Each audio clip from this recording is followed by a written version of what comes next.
Hello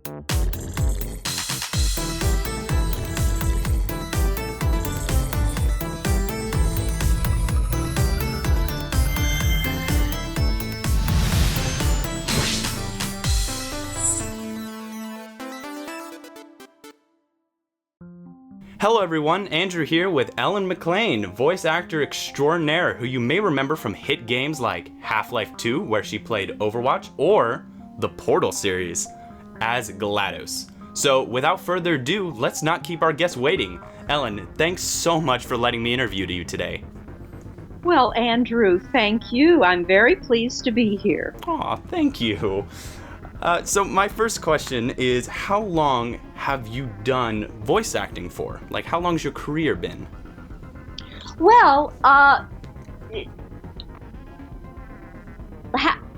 I will give you the short answer first.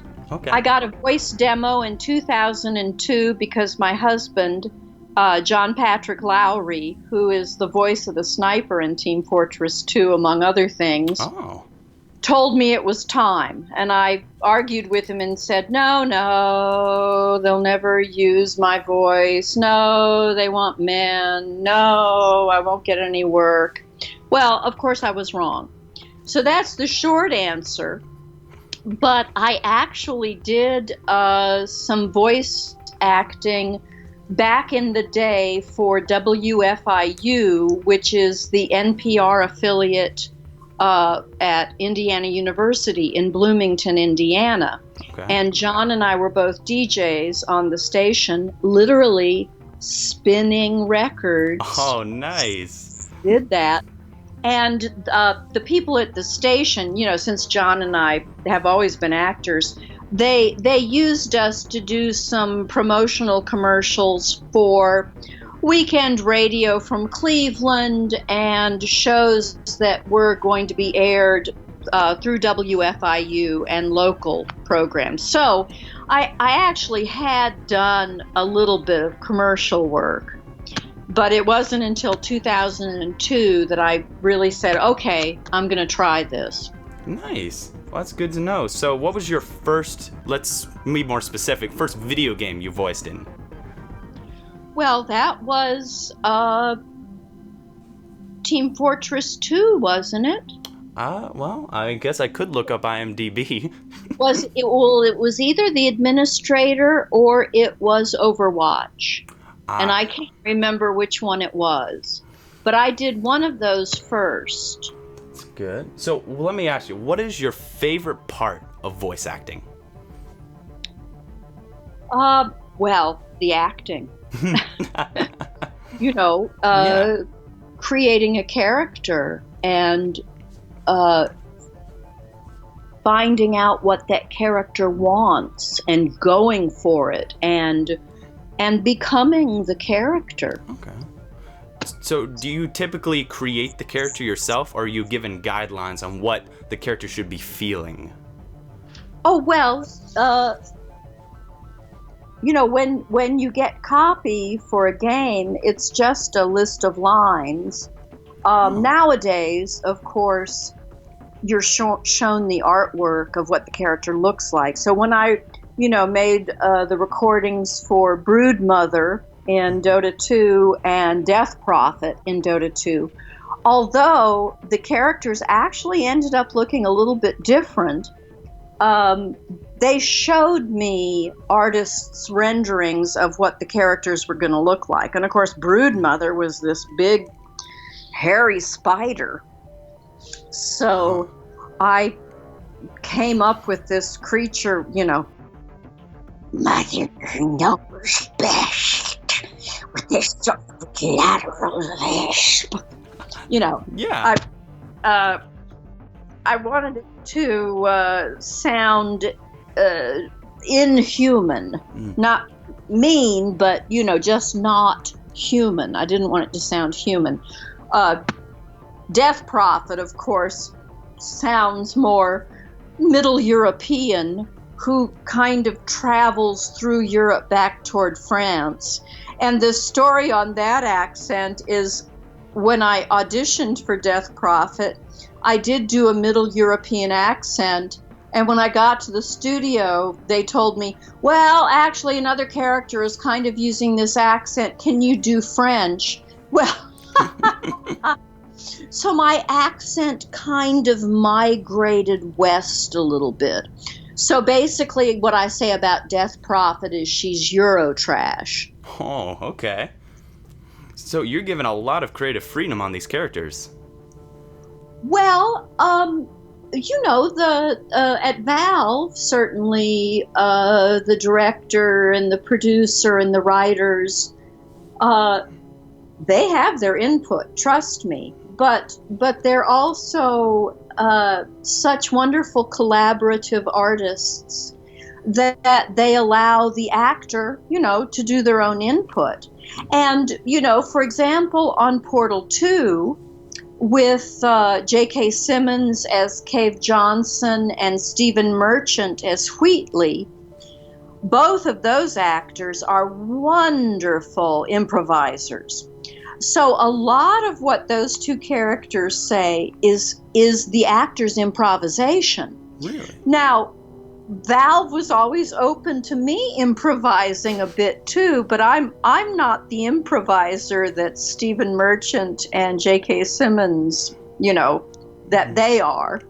So I did a little improvising, but usually I just kind of stick to what the writers, have given me, because you can't beat Eric Wolpaw and Jay Pinkerton and Chet Balasek.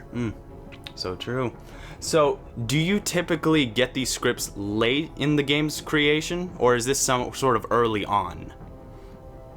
No, late. Really late? Yeah. Now, two answers. Something like Team Fortress 2 and Overwatch and Half-Life 2 and GLaDOS in the original Portal game, one of the last things they add in are the voices. Now, it was different for Portal 2 because a lot of game developers will work with a stopgap voice.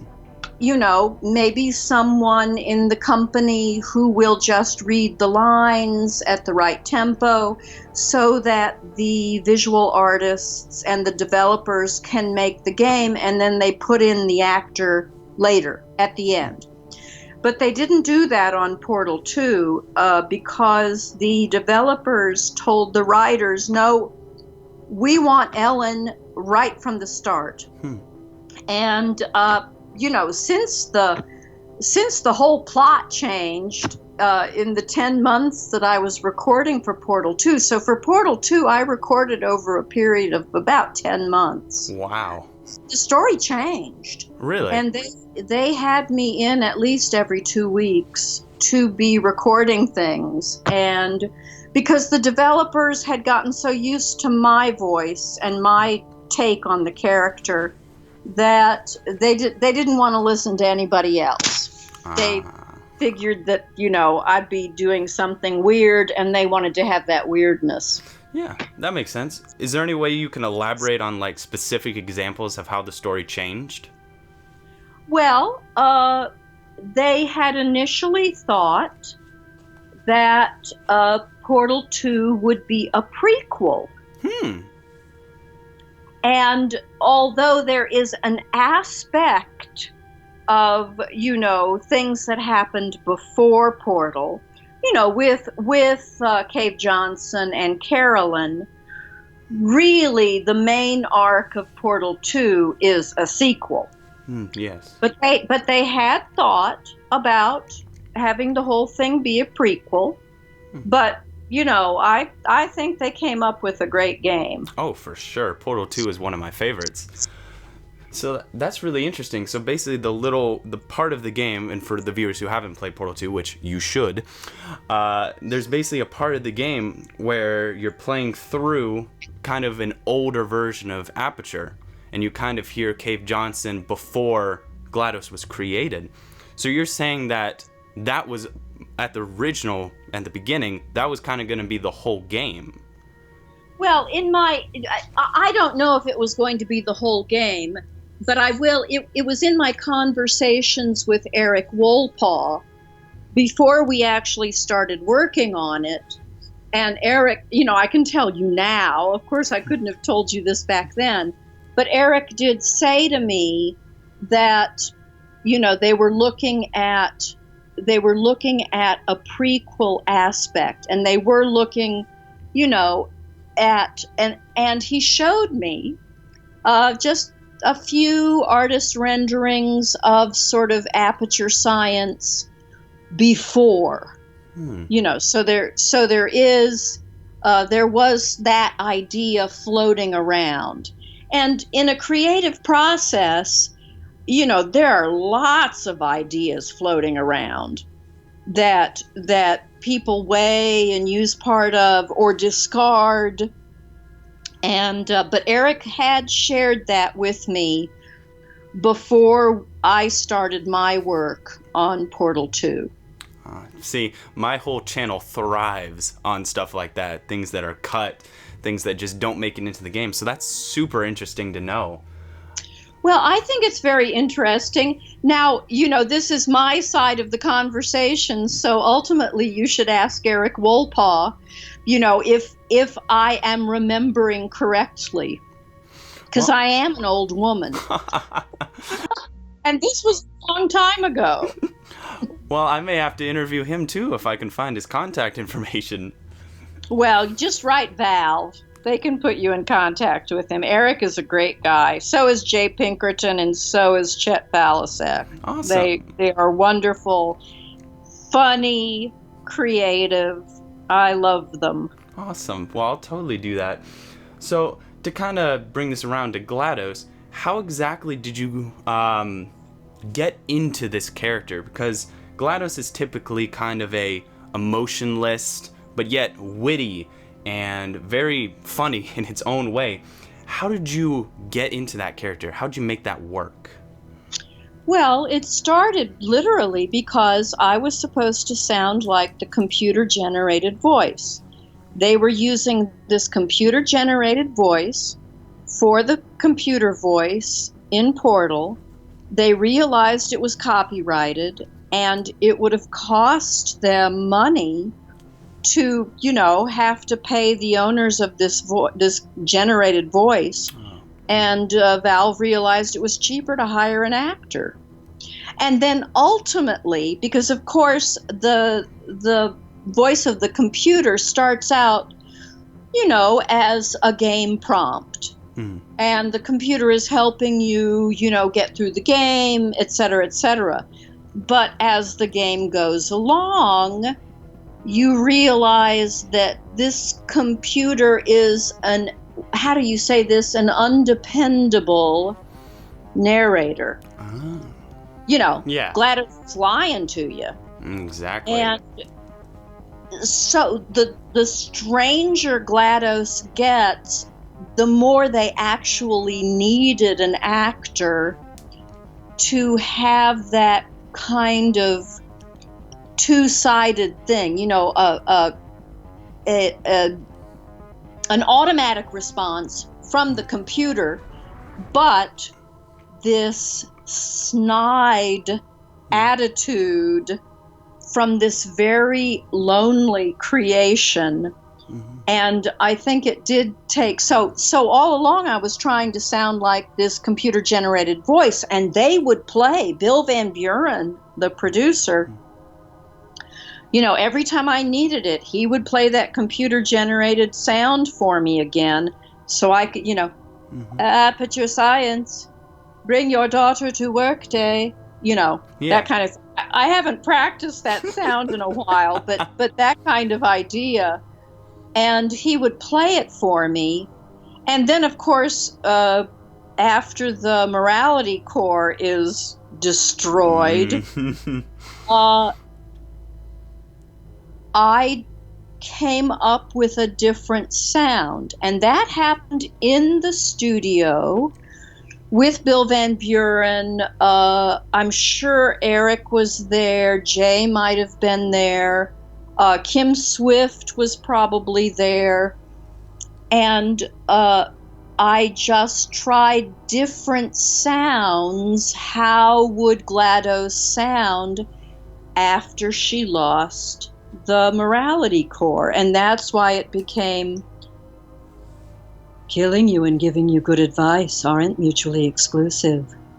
You know, it became this pitched lower sound on the air, maybe a little bit breathy, and certainly, from my perspective, a more human sound. Yeah. Wow, that was very good. So, because I know originally they put a lot of layers of vocal effects on your voice. So it's interesting to hear that even underneath all of that, you're still putting a lot of effort into making your voice sound the way in this specific part of the game when this specific thing happens. It just shows your love for this character. That's so cool. Oh, GLaDOS is a great character. GLaDOS is a great character. And I take all my work very seriously. I always want to do my best. I love being directed, and the Valve folks know how to direct voice actors. So I'm always very pleased to be called into the studio. So you record your lines in a studio then? Yeah. Oh, that's nice. Because, you know, personally for me, I use an in-home studio called my closet. Well, for auditions, we use our in-home studio called our den. Ooh.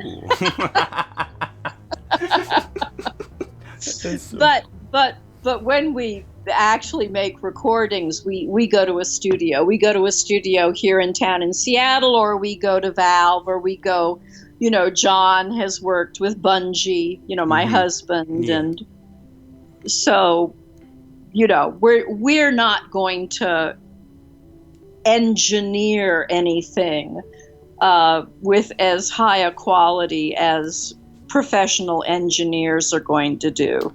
I certainly not. I'm not, because I'm a technophobe. And I have to admit to you, Andrew, that John actually set up the Skype call for me. Oh. Yes, John Patrick Lowry is my favorite tech support. Oh, that's so great. Well, you know, we've been married for over 30 years. Oh, wow. Good for you.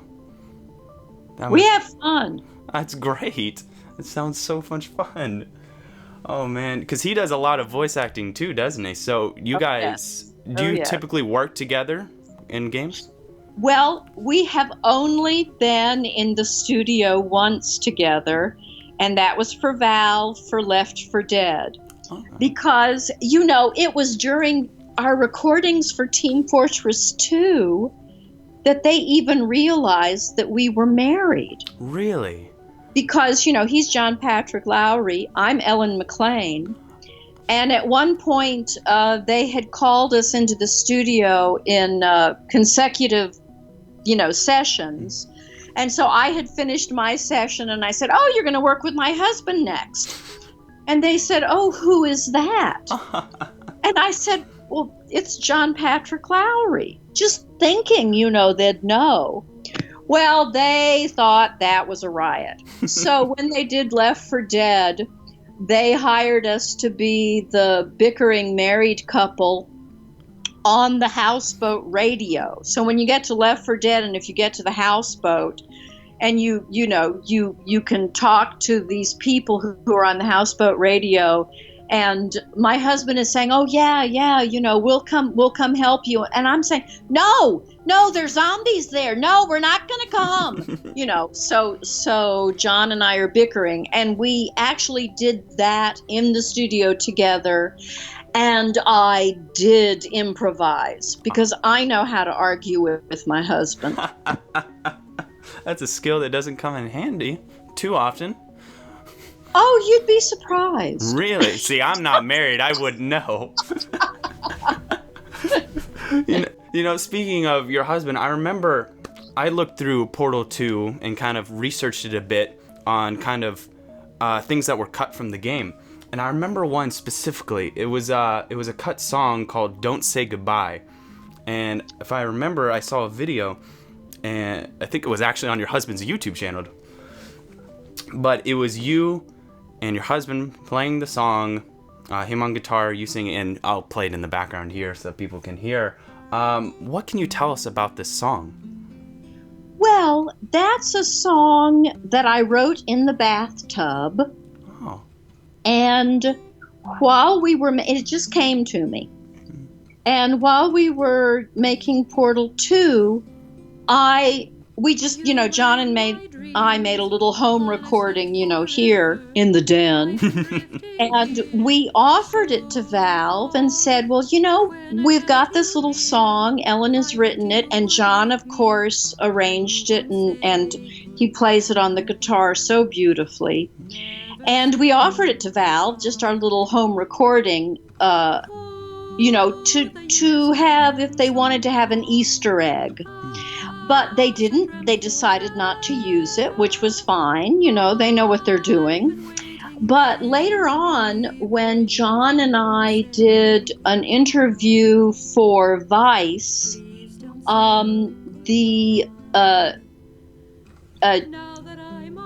Jagger Gravening, who is one of the reporters for Vice, was over here at our house just interviewing us, and John is a songwriter, but he said to me, Ellen, have you ever written a song? And I said, well, yes, I've written, a little song.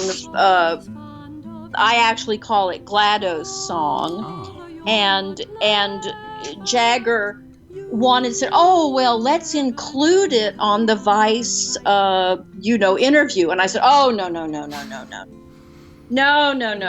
John and I made just this little home recording of it, and no, it's not good enough.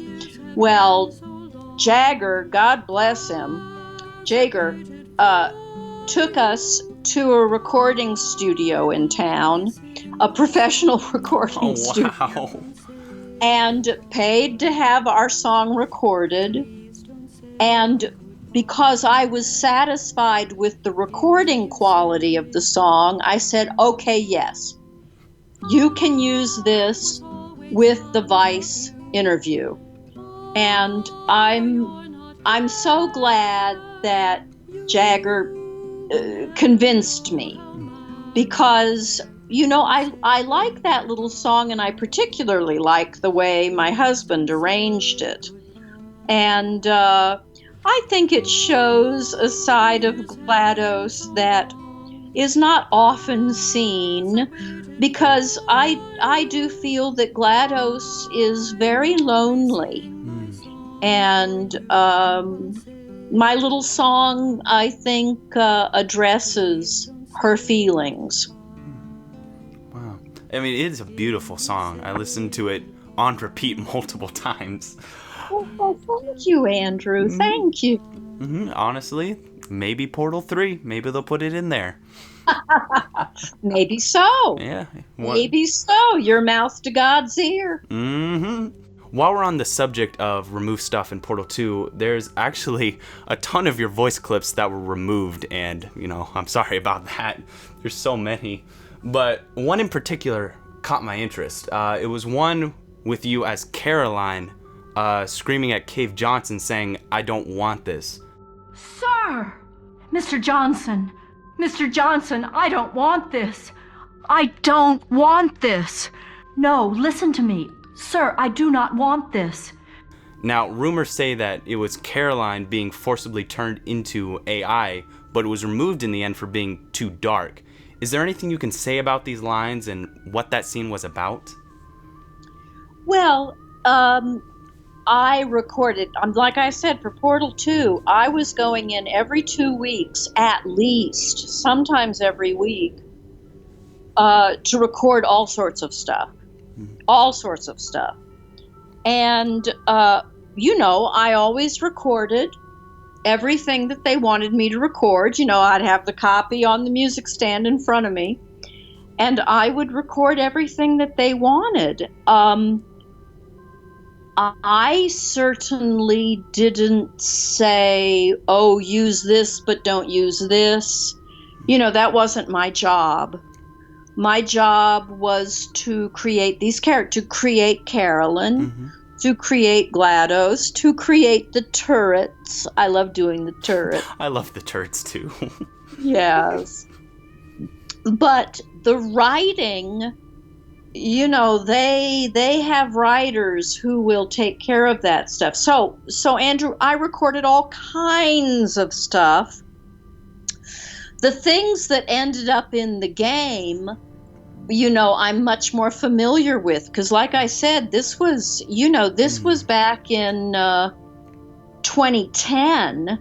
So Really? already 7 years ago now. Oh wow, time flies. Yeah, so and this is Portal 2. So I don't remember everything, Yeah. I mean, that's fine. That's fine. I was just curious because it seemed like a very odd thing to include. But, speaking of dark, I heard that you're going to be starring in a new game called The Church in the Darkness by developer Paranoid Productions. What can you tell us about this new game you'll be appearing in? Well, John and I are both in it. Oh, yeah, that's right. I forgot about that. And The Church in the Darkness is from Paranoid Productions, Richard Rouse III. He is the mastermind. And John and I play Isaac and Rebecca Walker. And we lead a cult. And it's, we're down in the jungles of South America in a made-up country. And the player is sent a letter by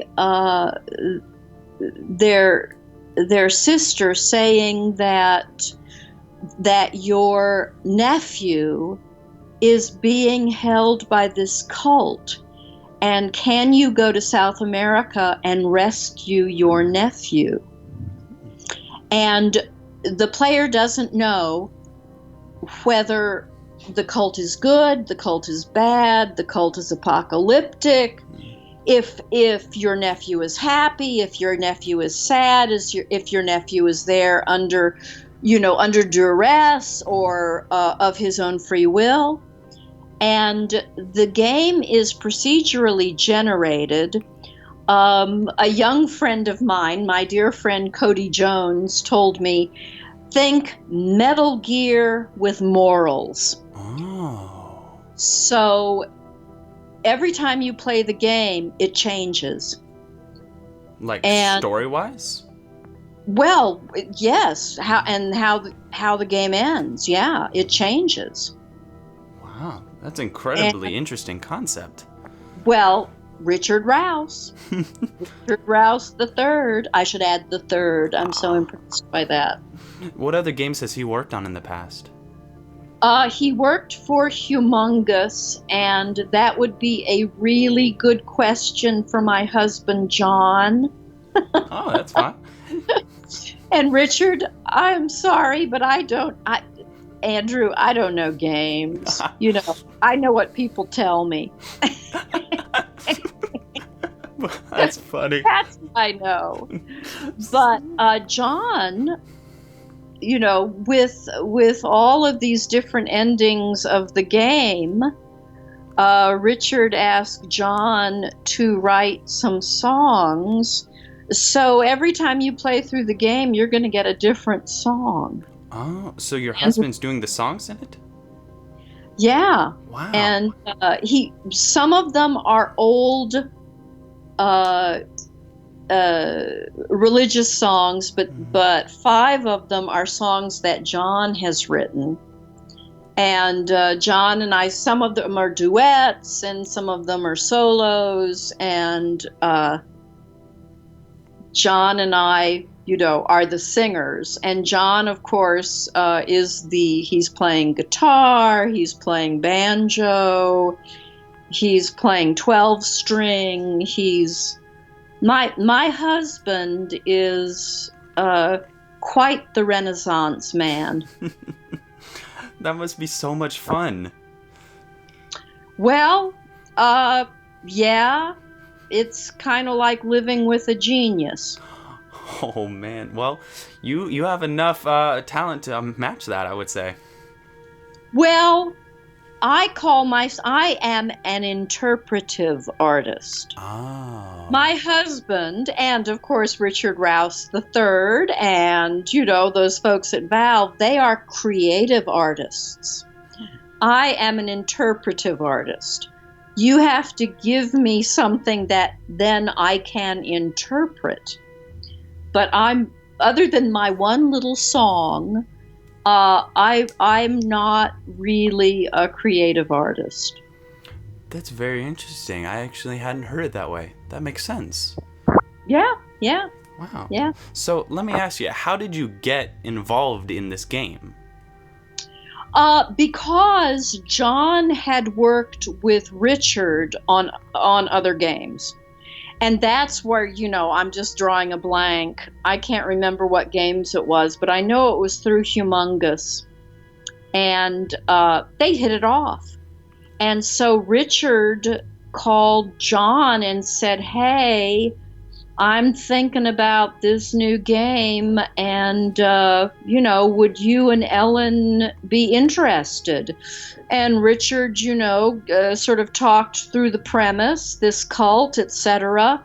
And John and I, of course, were very interested. And Richard's a smart guy, and he talked to us about, who we saw these characters as. And he let us name our characters, which is nice. Well, he came up with Walker, but he let us decide on Isaac and Rebecca. And I have to say that the name Rebecca is an homage to one of my sisters. Really? One of my sisters' names is Rebecca. Wow, that's so cool. That also because it's a biblical name. Yeah. So that's cool. She gets to be in the game too, basically. Yes. So let me ask you, what is your favorite part of voicing for this new game? My character is so political. So political. The game is set in the 70s. And there were a lot of socialist / religious / organizations, cults, etc., that took politics very, very seriously. And I lived through that time. I was alive then and conscious, and it's going back in my life and remembering how political the time was. The 1968 Democratic Convention, the Chicago 7, and people think that our society is contentious and political now. Trust me, it was in the 60s and 70s as well. And putting myself back into that time mentally and deciding where I sit on the fence politically, it's very interesting to me. Wow, that's incredibly interesting. Makes me really excited for this game. I think it's going to be interesting. I do. I think it's going to be worth people's time. Do they have a release date set on the game yet, or is it just sometime? Well, in talking to Richard, he is saying 2018. Okay. Hey, I don't mind waiting a little bit longer. So I have actually some viewer questions. I asked some people on the Twitters if they had any questions for you. And would you mind answering a few of them? Oh, that'd be fine. No problem. Okay, so let's see if I can pronounce their names. First one is Darkweezy306. Great name. He wants to know, or she, it could be either one, which one is your favorite, Portal 1 or Portal 2? That's a tough question. I figured it would be. I think they go together, and when I meet people who tell me that they have played Portal 2 but have not played Portal, I scold them. And I tell everyone, no, you must play Portal first. It's like, watching the subsequent Rocky movies without seeing Rocky. It just can't be done. You can't do that. Can't be done. Okay, so take note of that. They go together in my mind. It's like one continuous game. Yes. Okay, I can see that. Okay, next question from David V. Kimball on Discord, actually. What is the most commonly requested voice line from fans? Well, my favorite line is the one I told you about. Killing you and giving you good advice aren't mutually exclusive. That's my favorite line.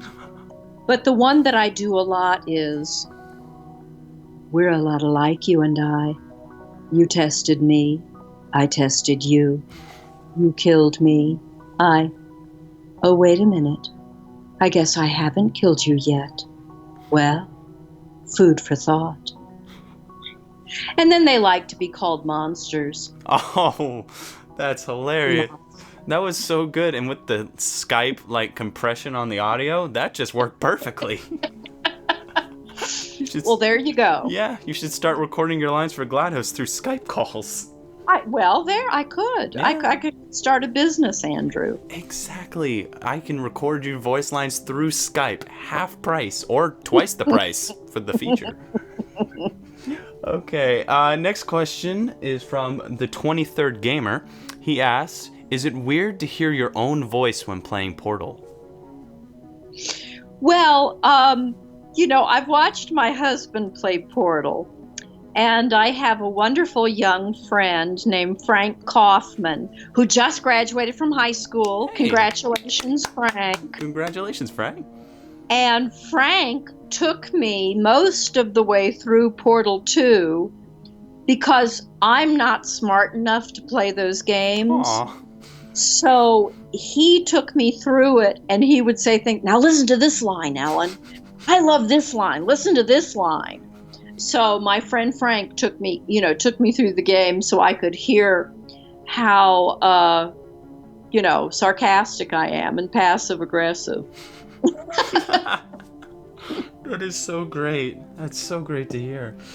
So I guess, sadly, we've come to our final question.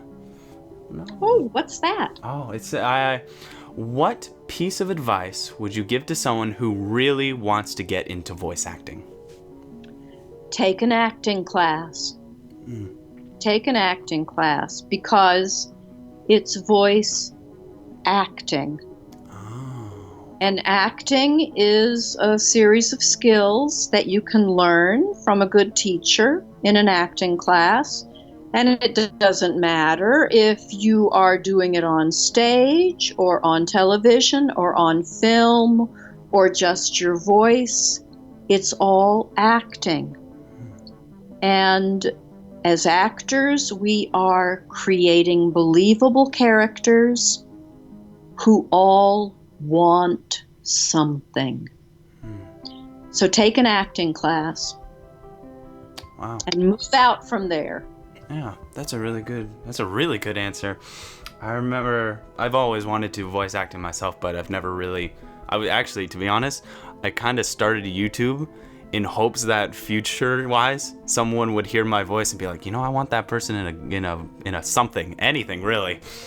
So that's really good. I'm in college right now, and we got acting classes. I might sign up for one. Gosh. Oh, take an acting class and take an improv class. I wish that I had done more improvisation. I have done some. When John and I first moved to town in Seattle in 1989, I belonged for a very brief time to a little improv group called Train of Thought. And some of my friends in that improv group are still doing improv. They're doing improv with Jet City Improv, and they're really good, and they were really good then. But I got a little taste for it, and I think improv classes are fun and useful, and acting. And singing, and that's what I teach, Andrew. I teach singing. Really? Yeah, I've taught singing since 1987. So I have taught singing for 30 years. Wow. You must know a lot then. Well, I am a good voice teacher, and I have to tell you that that's actually my favorite job. I love teaching voice. Oh, wow. See, I needed a voice class. There we go. You can just teach me. Okay. All right. Where do you teach, like, private lessons, or do you, like, work actually at a university or something? I teach privately, out of our home, but then I also teach for an after-school program called Kids Stage, and Kids Stage is the teaching arm of the Village Theater, which is a professional theater in the Seattle area. And I teach in Kids Stage Institute, which is an after-school program for kids, 6th, 7th grade through high school. And they come after school and they get acting and singing and dancing. And our motto is skills for theater, skills for life.